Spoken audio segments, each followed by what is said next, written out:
Welcome to Slacker Sports Show.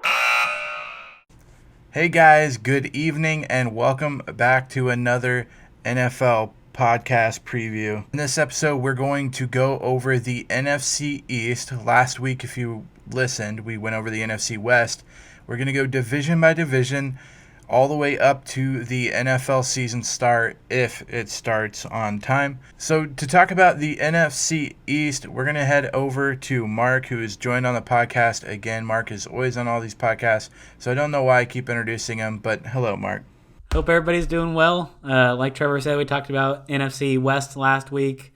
I think that's a division where we know there's going to be a couple good teams. NFC East, I have a lot more questions. I think each team, there's something I have questions about throughout this division. And there's normally one or two good teams that come out of the NFC East. And this year there is a couple teams with potential, but I have questions for about everybody. So I'm a little bit more skeptical about this division than I was maybe about the NFC West that we talked about last week. So let's get it started with the America's team, I guess, so to speak, and that's the Dallas Cowboys. Last year they finished the season 8-8. And what do you think about how they finished last year? And what do you think this team's going to be like this year? I'll be interested to see what the Cowboys do this year. They probably have the most talent in this division, with Dak at quarterback, with Ezekiel Elliott running back, solid offensive line, solid defense. But they did only finish 8-8 last year. Eagles actually beat them for the division. Eagles were 9-7. Dallas does have a new coach in Mike McCarthy. Might remember him from the Green Bay Packers. They got rid of Jason Garrett and have Mike McCarthy in now, so new leadership will be a big thing. I have a real question about how Dak Prescott's contract situation is going to be over this year. If you weren't paying attention to offseason, he was trying to negotiate for a huge contract, trying to get that Patrick Mahomes money. But they couldn't come to an agreement, so I think he's franchise tagged this year. It would be interesting to see if that kind of weighs down the team. They did have a couple of big pickups, in my opinion. Andy Dalton, going to be a solid backup. If anything happens to Dak, you got somebody who's a proven starter in the league, and Andy Dalton that could come in. So that could help them kind of maybe get through some of the sketchy parts of the season, or if something happens to Dak. And probably one of the things I was surprised about most on draft day for the NFL draft was the Cowboys getting CeeDee Lamb. He's probably one of the better receivers coming in. There was a good top three receivers out of this draft class, and CeeDee Lamb was number one on a lot of people's lists, and he dropped all the way down to, I think, his 14 or somewhere around there to the Cowboys. So that's a steal for them to get another playmaker. But I think they have the most talent. There's just a lot of things up in the air, and throw it back to Trevor here real quick to see what he thinks of the Cowboys. Yeah, so I liked the draft pick with CeeDee Lamb. I think he could be a rookie receiver that they used actually quite a bit. I feel like they do have the best full team in this division, but I feel like they've had the best full team every year for the last 5 years, yet they struggle to make the postseason, and they struggle to stay in the postseason, or they don't do anything, or I don't get why they're doing so bad. I have some reasons why I think they're doing bad, and a lot of it starts with their owner, but I feel like they needed a change at coach, and they did that. They went out and got Mike McCarthy, who has done really, really well with the Green Bay Packers. They could completely change this around, and they could have a great season and go, something crazy like 11-5 or something. I would not be surprised if they did that, just because they do have the talent, and a lot of teams in their division right now do not have the talent to stay up with them. But again, this team just underperforms every year, and I feel like, again, a lot of it is their owner. I feel like he tries to do too much. I feel like he just needs to be the owner of the team and let people do their jobs, but that's a whole different thing. But I feel like I don't know. I see them going one way or the other. They either have a great season, they do like 11-5, something really good because they have this talent and they figure it out and they're good, or they completely crash and burn like they seem to every single year and just do bleh. Yeah, I agree. I think they have potential to be a maybe 12, 13 win team, but like you've said, we've been burned by them enough to know that that may be something that they aren't able to do just because of drama hanging around them because of different factors. So I agree with you that they have the most talent, but we'll have to see if it all comes together this year. It's been a big question mark over the past 3 or 4 years. So will be interesting to see how they handle everything this year. And so the team that did win the division, the Philadelphia Eagles, finished 9-7, so one game up on Dallas last year. They lost to Seattle in the playoffs by the score of 17-9. I thought that was fun because 9 points is just a weird score.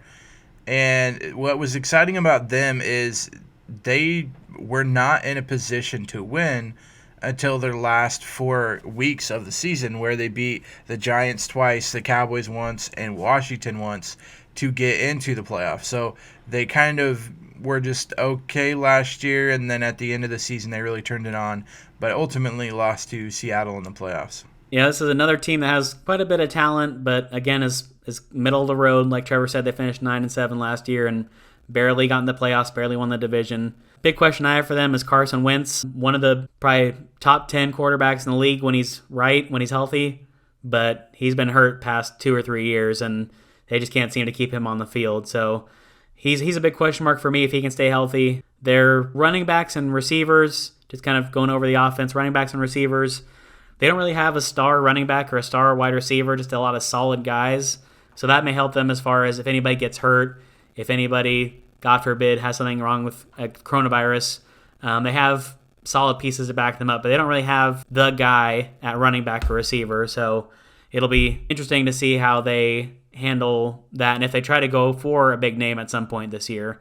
They did get Marquise Goodwin this offseason, traded a 6th-round pick this year, and 2 6th-round picks, but he did, before we recorded this podcast, he made the decision to opt out, and if you heard our podcast from earlier in the week, we talked about that we're perfectly fine with that if you're looking out for your family, if it's a personal decision, go ahead and opt out if you want to, but that's a big name that they were planning on having that's not going to be there anymore. So big question marks, big decisions to make on offense, and if they want to go for a star instead of just kind of a lot of solid pieces all around. They do have Zach Ertz, one of the best tight ends in the league behind Kelsey and Kittle, but don't really have anybody standing out at wide receiver, running back. Yeah, and I feel like that's kind of been Philadelphia's thing for the last couple of years too, is that they've really kind of just rotated running backs. They thought they had a couple of good ones. They had Darren Sproles retire after this year, and so they won't really have him.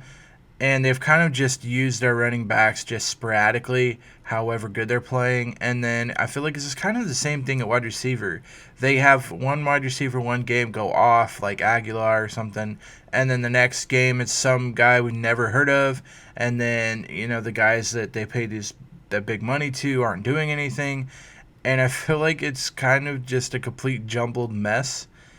And I feel like the division as a whole is a complete jumbled mess. I feel like there's just so much going on in this division, yet there's no good playoff teams in this division right now. And it's been a while because, a couple of years ago, Philadelphia Eagles were going to Super Bowls. And so it's just weird how things change so drastically in the NFL, as well as how, I guess, stagnant this group has been. And I feel like Philadelphia's kind of that. It's like they're not good enough to be a playoff team and actually do something in the playoffs, but they're also not bad enough to rebuild, so they're just kind of chilling and hanging out. I don't know.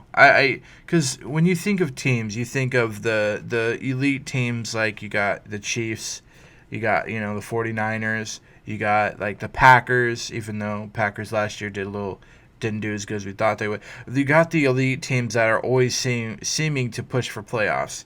And then you got the teams that are rebuilding, so to speak, like the Giants, like the teams that are just trying to rebuild. And then you kind of got the middle of the pack that's kind of like, okay, are you trying to rebuild? Are you trying to push for playoffs? Are you just, chilling? And I feel like that's kind of Philadelphia. I feel like they're not really rebuilding. They got players that they think can win, except they're not winning. They're not winning. So it's like, you're kind of stuck in between them, and that's where I feel like Philadelphia is at. Yeah, and I don't see them making a huge jump up like we've kind of pointed out. I don't know if they have as much talent as the Cowboys, so I don't see them jumping up too much more than maybe their 9-7 record, maybe 10-6, but they didn't make any moves really to jump up to a 12-win team and overtake the Cowboys. So a lot of questions, like you said, with them that may not be solved this year. And the next team that we're going to talk about is the New York Football Giants. And last year they finished 4-12, a lot worse than I thought they would. I thought they actually were going to be okay last year, but just a lot of things happened, and they didn't do as good as I thought they would. 4-12 is a lot lower than what I think their team is. But who do you think?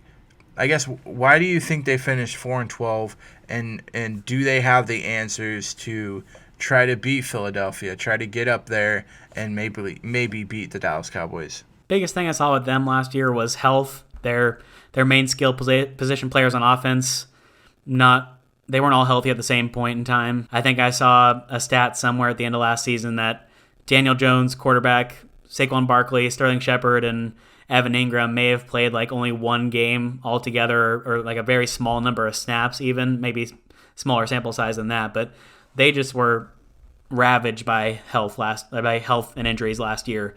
So I think if their skill position players can stay healthy, Saquon, Sterling Shepard, Golden Tate, Darius Slate, and Evan Ingram, that could be a pretty dangerous offensive attack if Daniel Jones can kind of spread the ball around. And Daniel Jones, again, is a question mark. Is he their long-term answer? He's had ups and downs. But if he can even just be solid and spread out the ball to all those weapons they have, I think they could make a jump up. I don't know if they'll be a playoff team, but I think they can be better than 4-12 if everybody stays healthy and have the production we think they could have. Well, and that's the thing too, and you brought it up in our last podcast about everyone. I wouldn't say everyone, but there's a lot of teams fighting for the worst record to try to get Trevor Lawrence.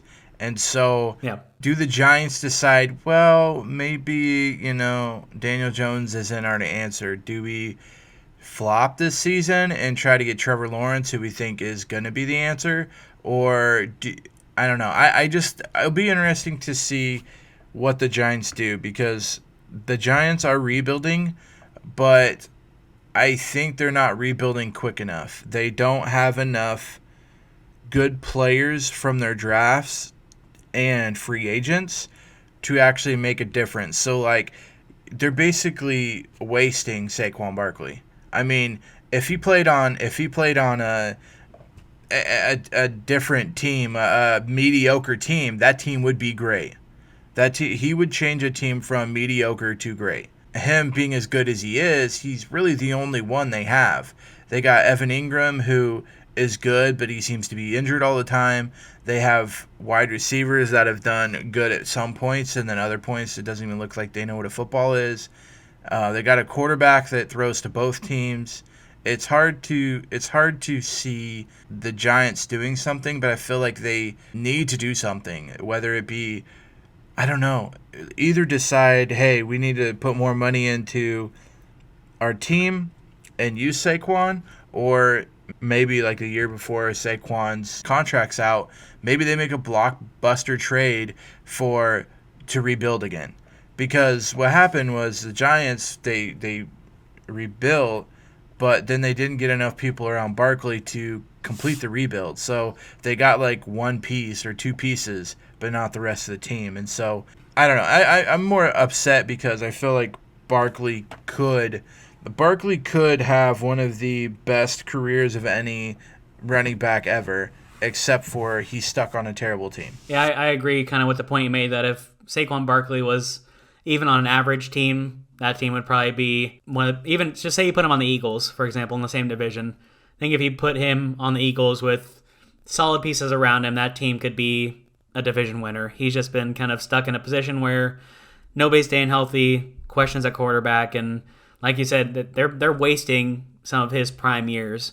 So he may want to be leaving in a trade if they don't rebuild quick enough. And I'm curious to see how they handle this season. If it's going to be, say they're 4 to 6 games in and they've only won 2 games, are they going to bail on the rest of the season and try to get Trevor Lawrence or try to get a good draft pick? Or will they take a look after the entire year at the end of the year and say, well, we need to cut this guy so we can get cap room to get a big star to go with Saquon? So I'm curious to see how they handle this season and where they are in their kind of evaluation of their rebuild. Yeah, and I feel like that's the main thing about this team in this year is just figuring out what they're going to be. Because I could easily see them be 0-7 and just be like, what is going on? And at that point, yeah, do they just try to get Trevor Lawrence and say, well, we wasted another year trying to get Daniel Jones? Or do they decide, well, maybe we'll try to build for really hard for the next couple of years. We'll get rid of some of our bigger players that are going to want contracts, and we get rid of them and get a couple more draft picks and then rebuild the team again. I don't know. I just worry because, like what you said, if you put Barkley on the Eagles, instead of being a 9-7 team, they automatically go to like a 12-4 team because the Eagles don't have a running back. Well, they do. They have many running backs, but they don't have that star running back. But you had him. He is their star running back they're missing. So maybe the Giants do go out. I mean, they won't trade him to the Eagles because they're division rivals. But you know what I mean? Like, I don't know. I feel like they got to do something with Barkley. They either got to improve this year and go around 8-8, which I just don't think they can. I don't think their defense is good enough. They don't have enough offensive firepower. Their quarterback is just a big question mark. And so I don't know if they can do it this year.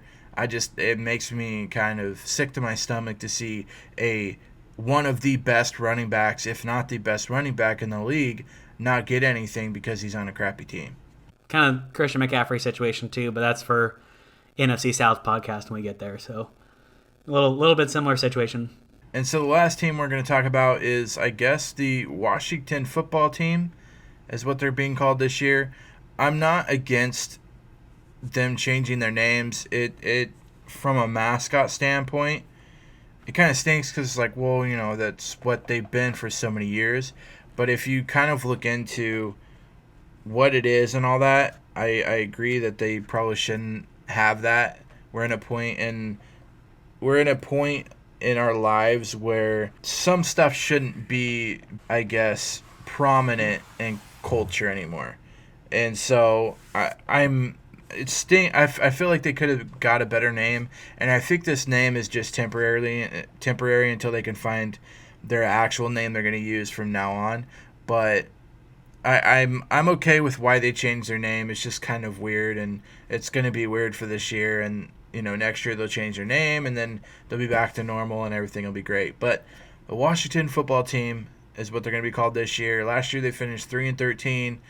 A bunch of question marks here as well. What do you think? Do you think they stand a chance this year going better than 3-13? Do you think they're another just bottom dweller team this year? What do you think, Mark?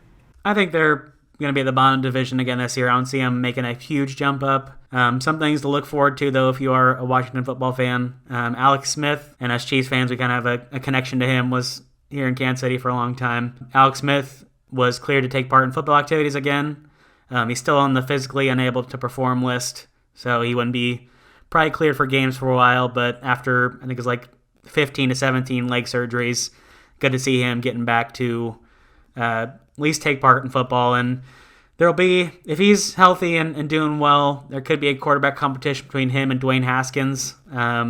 Haskins did get some playing time at the end of last year, had some ups and downs, had some good games, had some bad games, but it'll be interesting to see if they try to get Alex Smith incorporated back in or just say this is a lost season and let's see what Dwayne Haskins can be. They do have, if you're looking for one position where they really excel, I'd say it's their defensive line.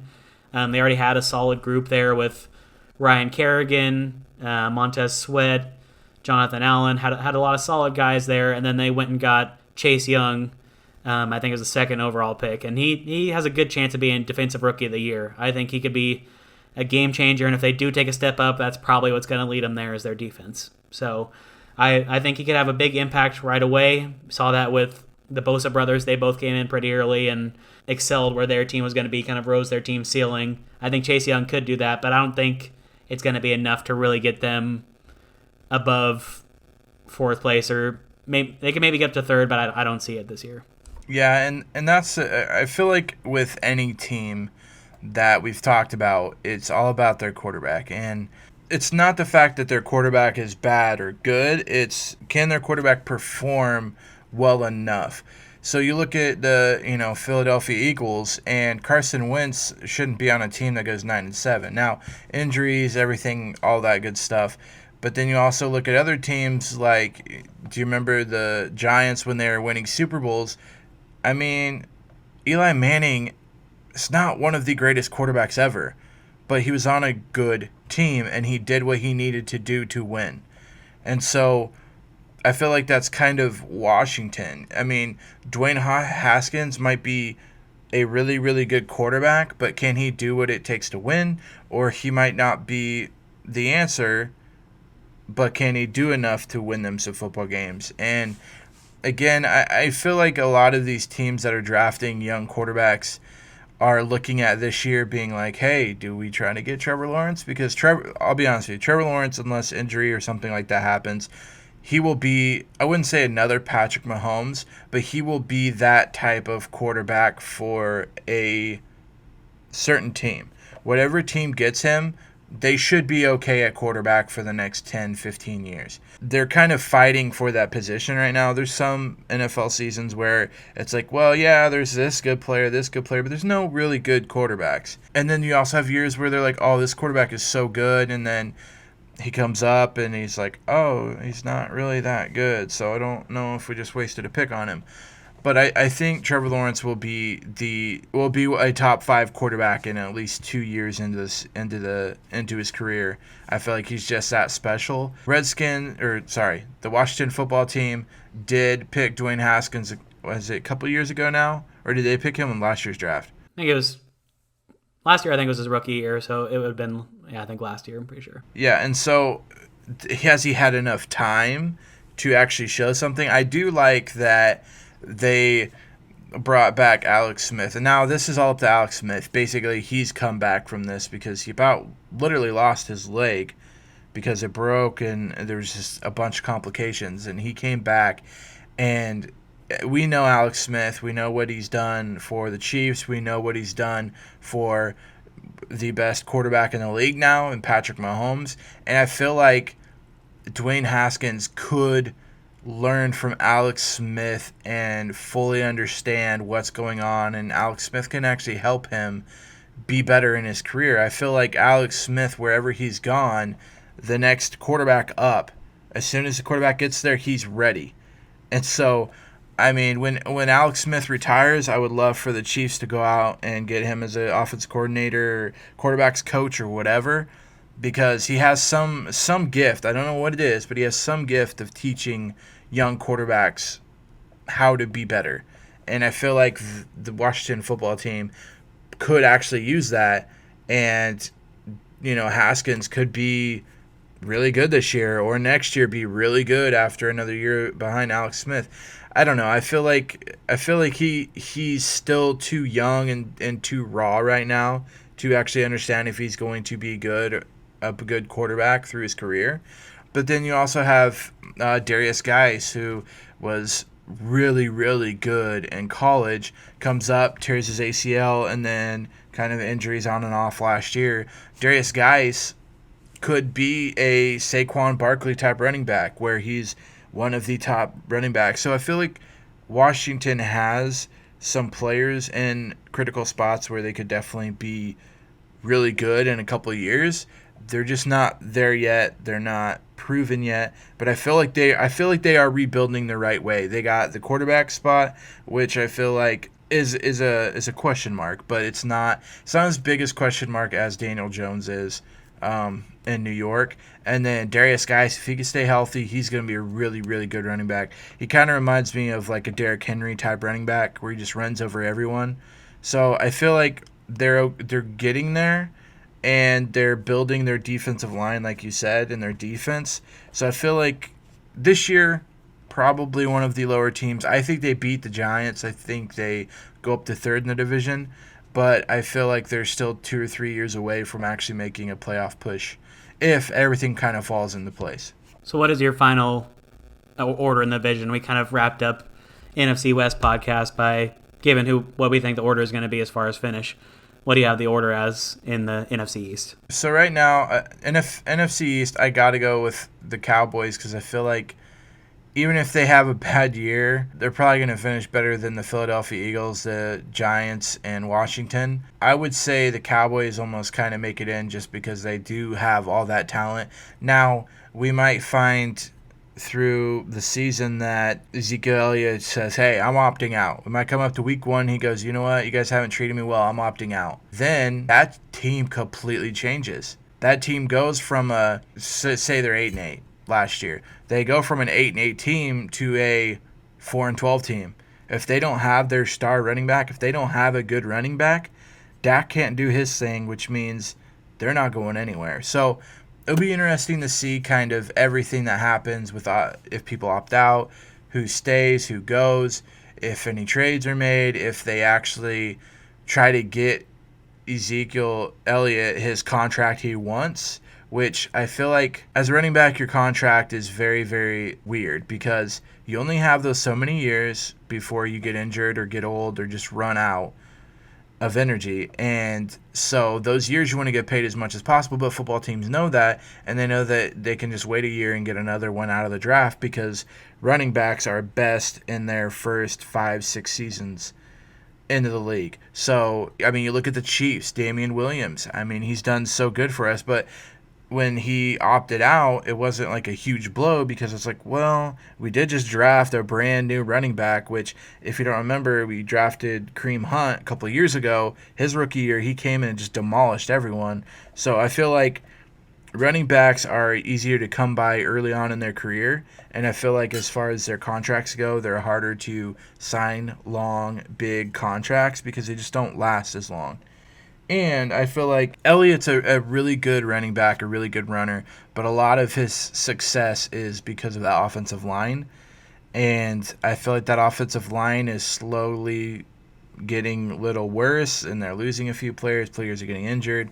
So to wrap it all up, again, Cowboys I have in first, Eagles second, and then I'm going to go with the Washington football team in third, and then the Giants in fourth. I just don't think the Giants have it figured out, and I'm really worried about Barkley. I almost wish Barkley would either get traded or set out the year because he's just getting beat up back there, and he's losing basically the prime of his career right now. So I got Dallas in first, Eagles in second, Washington football team in third, and the Giants in fourth. Who do you got, Mark? I'd say just based off of talent alone, I have Dallas win the division as well. Like you said, there could be some things that really change the season for them, but I think they have the best overall team. I think the Eagles are second, and I can see them either staying about the same record-wise as last year or dropping down a little bit. I think they need to go out and get somebody at running back or receiver to be the guy. I have a different opinion than you on the Giants and the Redskins. I think the Giants will be number 3. I think that they could step up. I do have a different opinion than you on the Giants and Redskins. I think Giants could have a step up, maybe win a couple more games if everybody stays healthy. But again, that was a struggle last year, so we'll see on that. And then Redskins, like we talked about, building up their defensive line. They will have that to hang their hat on, but I just think they have a lot of questions on offense. So I have Washington at the bottom. So I could be wrong on some of these. And Eagles and Cowboys, depending on how everything falls, could switch. But just based on talent alone, Cowboys are the class of the division. Yep, and I would agree with that. I mean, I feel like it's the Cowboys' division to lose. I feel like they're really the only team that could actually make any sort of playoff push. But I also feel like they really got to figure stuff out. I feel like their front office is just a complete dumpster fire, and hopefully having Mike McCarthy in there will help them. But I could also just seeing that, I don't know, I just feel like that whole Dallas front office thing is just completely toxic for everyone. And so, I don't know. I feel like I feel like a lot could happen this year in this division, and I feel like a lot of teams could prove themselves. Like you said, the Giants could figure it out. Maybe Daniel Jones has this amazing season, and the Giants are boom in the playoffs, and like I wouldn't have seen it coming. But we don't know what Daniel Jones could do. We don't know what Dwayne Haskins could do. We don't know what these young quarterbacks can do in this division. We also don't know if Wentz can stay healthy. We don't know if Ertz can stay healthy, if Philadelphia can find a running back to fill their void. A lot is just up about this division, but I feel like there's no real strong winner in this division. I just feel like this division is just kind of, I guess we'll find out what happens at the end of the season. Just to wrap it up, we make sure you subscribe to our podcast wherever you listen to podcasts. Follow us on Twitter at Slackers Sports Show. We will have another podcast on Thursday, one of our normal podcasts, and then do another division next week, another division preview. Do we have lined up which division that'll be? So it'll be NFC South next week for our preview. So make sure you pay attention to that. Now that'll come out on Sundays. Normal podcasts come out on Thursdays. And thank you guys so much for listening. Again, appreciate all of you. Feel free to comment on our Twitter. Hit us up on Twitter. Let us know what you guys want to hear in our normal podcast that we released on Thursdays. We'll try to cover it, try to talk about it. But thank you guys again. Everyone have a wonderful Sunday evening, and we will see you guys next Thursday.